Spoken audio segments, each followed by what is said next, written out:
राधे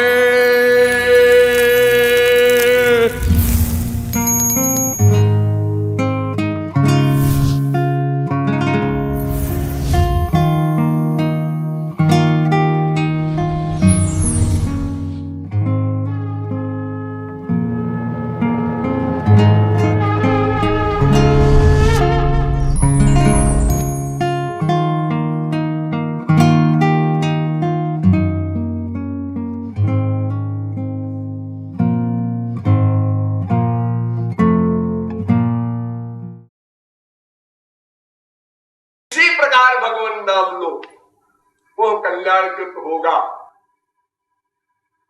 जो खेतन में जामिए उल्टो सीधो बीज, ऐसा हम लोग साधारण भाषा में भी कहते हैं कि बीज को मिट्टी में डाल दो, उल्टा डालो सीधा डालो, पेड़ बन जाएगा। भाव कुभाव अनख आलस हूँ, नाम जपत मंगल दिशि दसहु। कंक्लूजन ये, कोई भी व्यक्ति बिना श्रद्धा भक्ति के भी भगवान नाम ले तो वो अपने परम चरम लक्ष्य को प्राप्त कर लेगा। कितनी बार ले? तुलसीदास कहते हैं तमाम बार लेने की जरूरत नहीं। जासु नाम सुमिरत एक बारा, उतर नर भव सिंधु अपारा। केवल एक बार भगवान नाम ले ले, बस भवसागर से उत्तीर्ण हो जाएगा।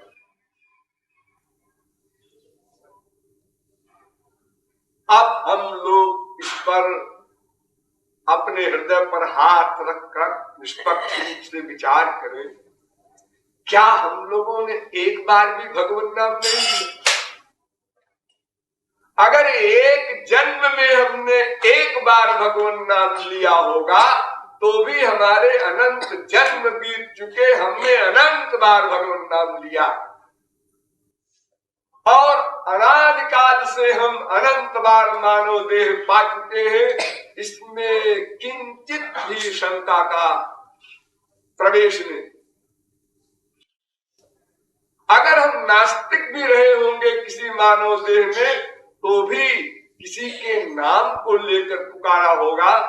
कितने लोगों का नाम हमारे भारत में भगवान के नाम पर ही रखा जाता है और हम उसको पुकारते हैं। हमारे बेटे का नाम है रामचंद्र, हमारे बेटे का नाम है गोपाल, हमको बोलना ही पड़ेगा।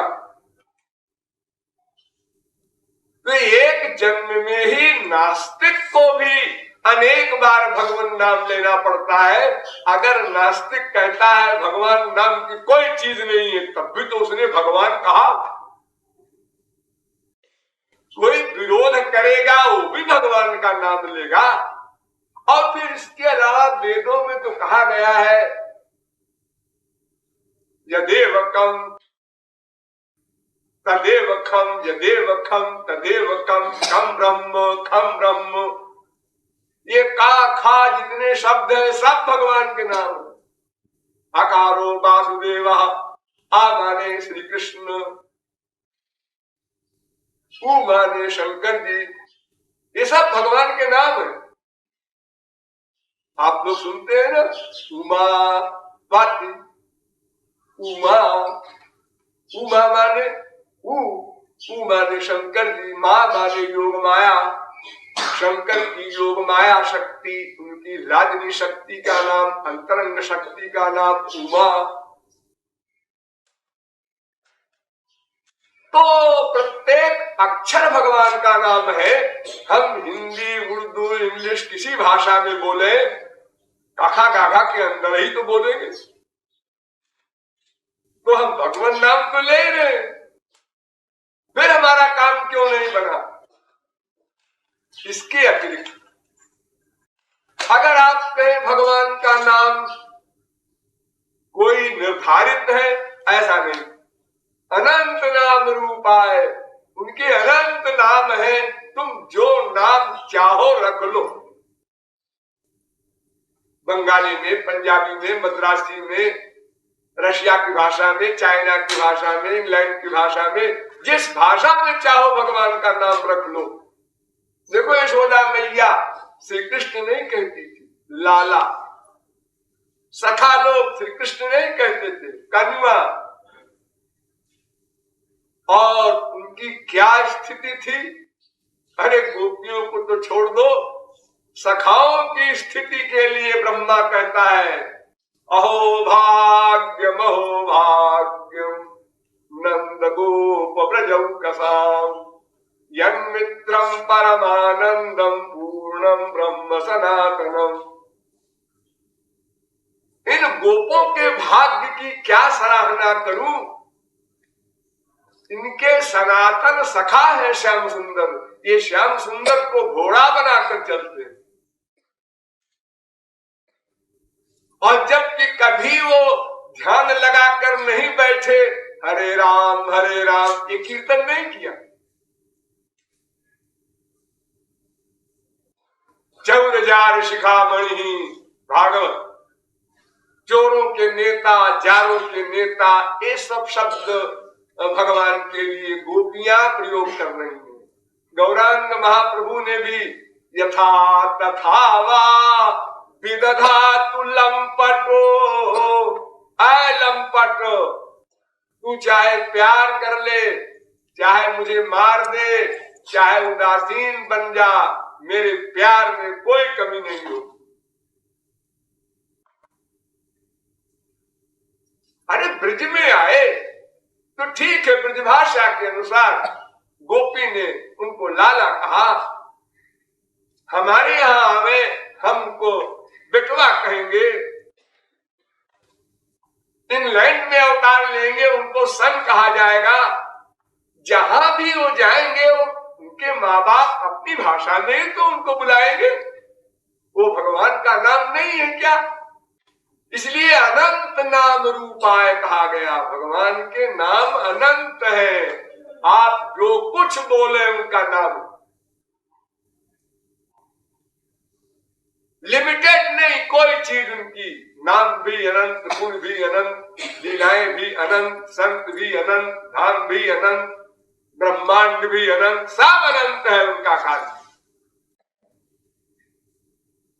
तो अजामिल के आख्यान ने बड़ा भ्रम उत्पन्न कर दिया, क्योंकि हम लोगों का पर्सनल एक्सपीरियंस, हमारा सबका व्यक्तिगत अनुभव तो ये कहता है कि हमने तो अनंत बार भगवान का नाम लिया और हमारे अंतःकरण की शुद्धि तक नहीं हुई, संसार में आसक्ति बढ़ती जा रही है। फिर ये अजामिल का उद्धार कैसे होगा? क्योंकि नियम ये है, नियम गीता ने बताया बड़ा सुंदर। ओम इत्येकाक्षरं ब्रह्म व्याहरन् मामनुस्मरन्। भगवान का नाम लेकर और भगवान का स्मरण करते हुए अगर कोई शरीर का त्याग करता है तब वो भगवत धाम जाता है। ये गीता का सिद्धांत। त्यजत्यन्ते कलेवरम अंतकाले च मामेव स्मरन् मुक्त्वा कलेवरम। बार बार गीता ने कहा, अंत काल में मेरा स्मरण करते हुए जो कलेवर को छोड़ता है, शरीर को त्यागता है, वो मुझको प्राप्त होता है, मेरे लोक को प्राप्त होता है। यम यम वाप स्मरन् भावम त्यजत्यन्ते कलेवरम तत्तमेवैति कौन्तेय सदा तद्भाव भाविता। और फिर वेद से लेकर रामायण तक हर ग्रंथ ऐसा भी तो कहता है, भक्तिरेवैनम नयति भक्तिरेवैनम पश्यति भक्तिरेवैनम दर्शयति भक्तिवशा पुरुषो भक्तिरेव भूयति यस्य देवे परा भक्ति यथा देवे तथा गुरु तस्यैते कथिता यथा प्रकाशन्ते महात्मना उपासते पुरुषं ये यकामास्ते शुक्रम एतत् अतिवर्तन्ते धीरा इत्यादि अनेक वेद मंत्रों में स्पष्ट लिखा है कि केवल भक्ति से ही भगवत प्राप्ति होगी।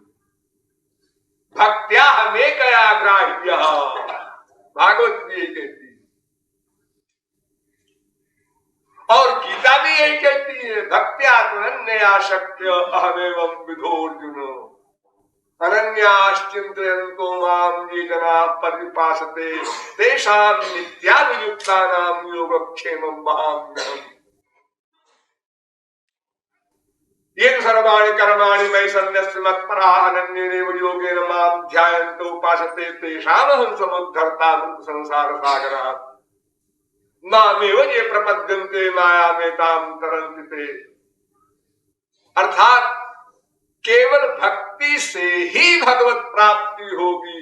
न मां साधयति योगो न सांख्यं धर्म उद्धवो साधक सिद्ध विमुक्त उदासी कवि कोविद कृतज्ञ सन्यासी योगी शूर सुतापस ज्ञानी धर्म निरत पंडित विज्ञानी ताराई न बिनु से मम स्वामी राम नमामि नमामि नमामि।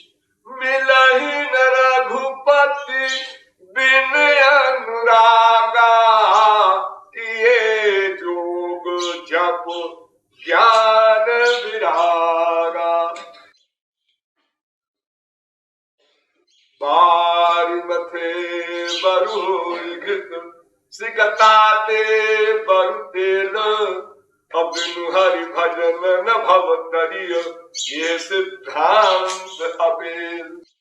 आज जगत गुरु शंकराचार्य भी कहते हैं शुद्धयति हीनांतरात्मा। अरे अंतःकरण की शुद्धि भी नहीं होगी श्री कृष्ण भक्ति के बिना।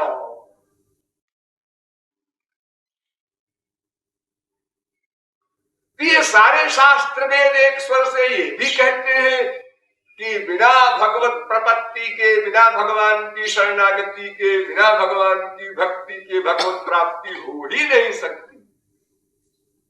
उसका क्रम है,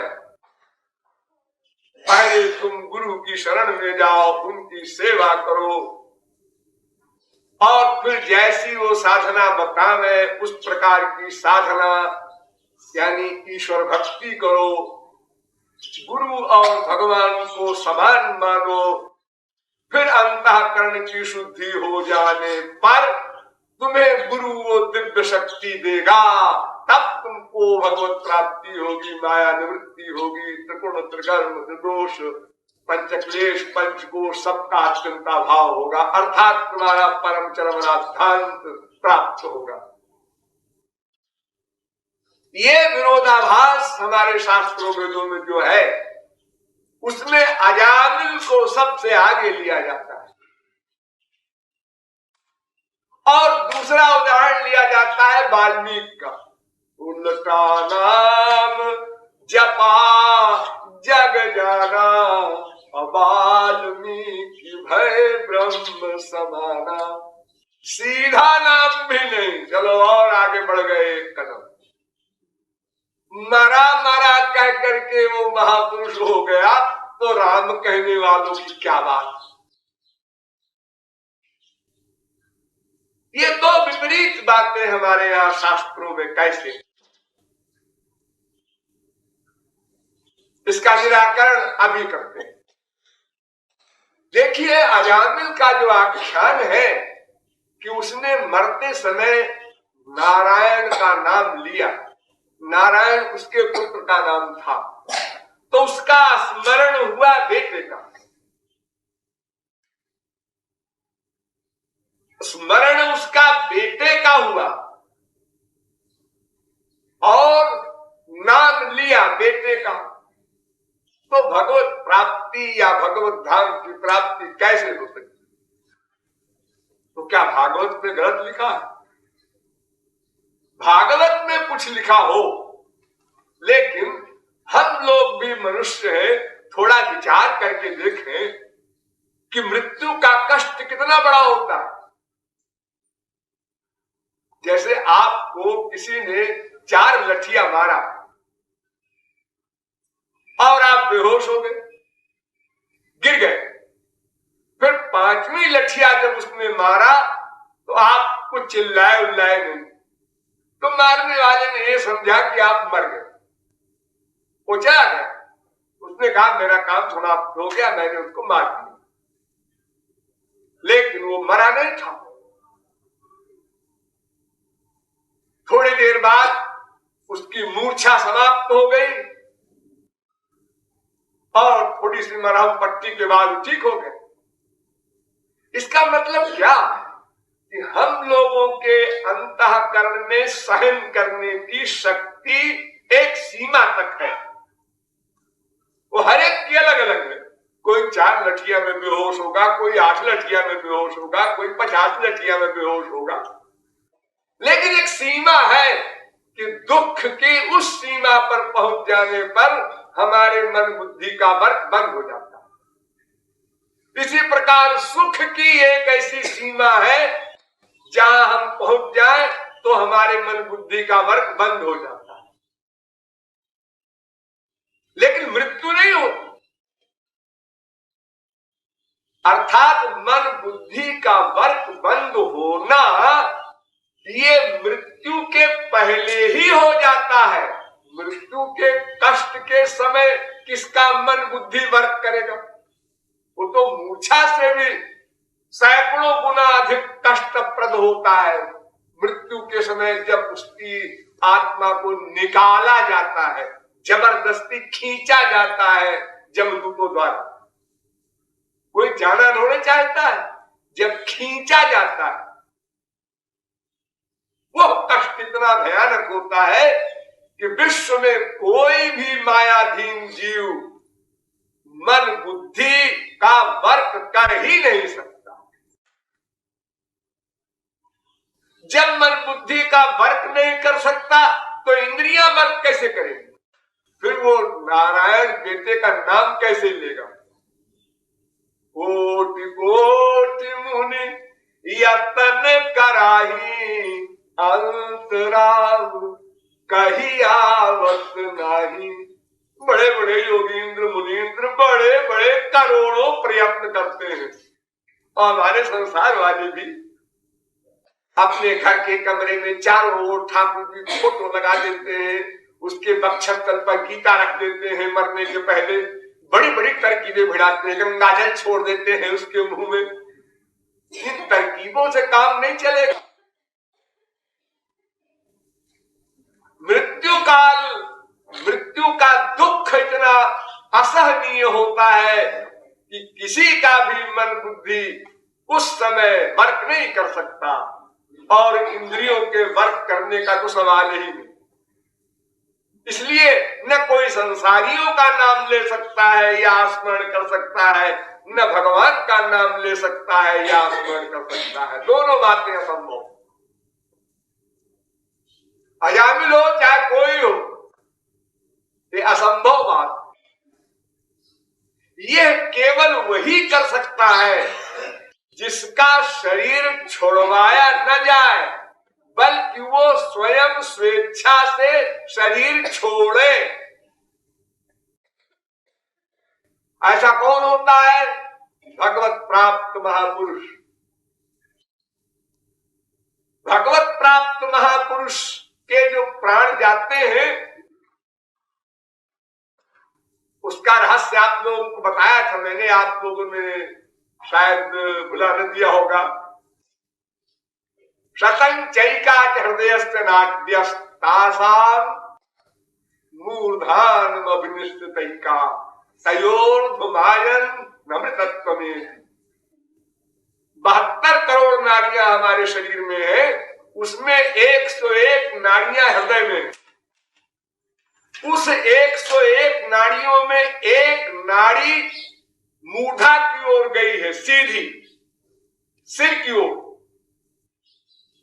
उस नाड़ी से महापुरुष का की आत्मा, उसका वो जीव तत्व निकलता है, लेकिन निकलने के पहले यमराज स्वयं आता है, आकर के चरणों में प्रणाम करता है और प्रार्थना करता है, आपका समय हो चुका, अगर आप जाना चाहें तो आप गोलोक जाइए। कानून नहीं है, जाना ही पड़ेगा, ऐसा नहीं कर सकता यमराज। वो भगवान के अवतार में भगवान के पास भी जाता है। आपने पढ़ा होगा, सुना होगा, राम राज्य में भी गया था राम के पास, इसी चक्कर में लक्ष्मण का परित्याग हो गया था। वहां भी गया बात करने, मारे बताने। सरपंच का काम क्या, याद दिलाना स्वामी को, आपका समय हो गया 11,000 वर्ष, आप चाहे 11 लाख वर्ष रहे, आपका संसार है, लेकिन मैं आपको स्मरण दिलाने आया। तो महापुरुष के चरणों में अपना मस्तक रखता है यमराज। फिर महापुरुष उस नाड़ी से जो मूढ़ा की ओर गई है उससे निकलता है और सूर्य की रश्मियों के द्वारा वो ब्रह्मांड को पार करके भगवत धाम को जाता है। यानी वो स्वयं अपनी इच्छा से शरीर छोड़ता है, लेकिन जिसका शरीर जबरदस्ती छुड़वाया जाता है, संसार में कोई मरना नहीं चाहता ना। ये हमारी मम्मी है, ये हमारा बेटा है, पोता है, नाती है, इसीलिए मरते समय आप लोगों ने देखा होगा सबको बुलाते हैं लोग। अब मेरा अंतिम समय है, मेरी बेटी को बुला दो, पोती को बुला दो, मेरे भाई को बुला दो, सबको चिपका ले तो बैकुंठ मिल जाएगा। अरे मरने के पहले, मरते समय नहीं। लेकिन महापुरुष की किसी में आसक्ति नहीं है और वो विदेह है, इसलिए स्वेच्छा से शरीर छोड़ता है। इसलिए वो भगवान का स्मरण करे तो ठीक, भगवान का नाम ले तो ठीक, ना ले तो ठीक, तो भगवत धाम जाएगा। जो कबीरा काशी मरे राम कौन हो, कबीरदास ने कहा कि ये सब विद्वान लोग कहते हैं काशी में मरने से मुक्ति मिलेगी और मगहर में जो मरेगा नरक मिलेगा। मैं मगहर में ही शरीर छोड़ूंगा, देखते हैं कैसे नरक मिलता है। कौन दे सकता है महापुरुषों को नरक, इसकी हिम्मत है। ये सब कायदे कानून मायाबद्ध जीवों के लिए। तात्पर्य कि जो स्वेच्छा से शरीर का त्याग करता है वही भगवान नाम ले, चाहे गधों का नाम ले, चाहे भगवत स्मरण करे, चाहे संसार का स्मरण करे, वह स्वेच्छाचारी है। स्वैरम चरंती मुनियो विनयमाना सस्वराट भवति आप्नोति स्वराज्यम। वो सत्य संकल्प हो जाता है, भगवान के 8 गुण उसको मिल जाते हैं। इसलिए वो भगवान का स्मरण करते हुए शरीर छोड़ता है कि बात ही नहीं है, वो तो निरंतर भगवान का स्मरण करता ही है।